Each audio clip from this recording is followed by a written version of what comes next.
ভাই একটা জোকস কই শুনবি? আচ্ছা কো। একটা প্লেনে 513টা ইট লয়ে যাইতেছে, তো এর মাঝে একটা ইট নদীতে পড়ে গেছে। তাহলে ওই প্লেনে কয়টা ইট আছে? 512টা। বাহ ভাই, তুই তো চালাক আছিস। আচ্ছা কত, একটা ফ্রিজের ভিতরে বড় একটা হাতি কিভাবে রাখবো? আরে না, এটা সম্ভব না। আরে সম্ভব। প্রথমে বড় একটা ফ্রিজ লিবি, তারপর এটার দরজাটা খুলবি, তারপর হাতিটা ঢুকাইবি, তারপর আবার দরজা আটকাই লিবি। ও আচ্ছা ভাই, কত একটা ফ্রিজের ভিতরে একটা লম্বা জিরাফ কিভাবে ঢুকাইবি? সেম যেভাবে হাতে থইলাম। আরে না, প্রথমে ওই ফ্রিজ থেকে ওই বড় হাতিটা বার করবি, তারপর জিরাফটা ঢুকাইবি, তারপর ফ্রিজের দরজা আটকাই দিবি।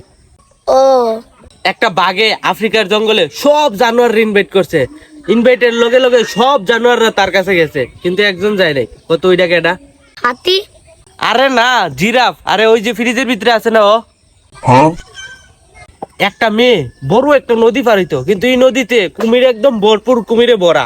তাও এই মেয়েটা ভালোভাবে কিভাবে নদীটা পারিব বসেন? কেমনে? আরে সাঁতরায় যাইবো, কারণ কুমির তো সব ওই যে পার্টি খাওয়াত গেছে গা।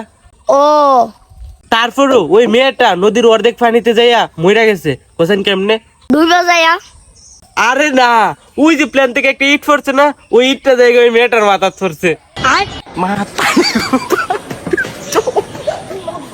মাথায় ঘু পাই।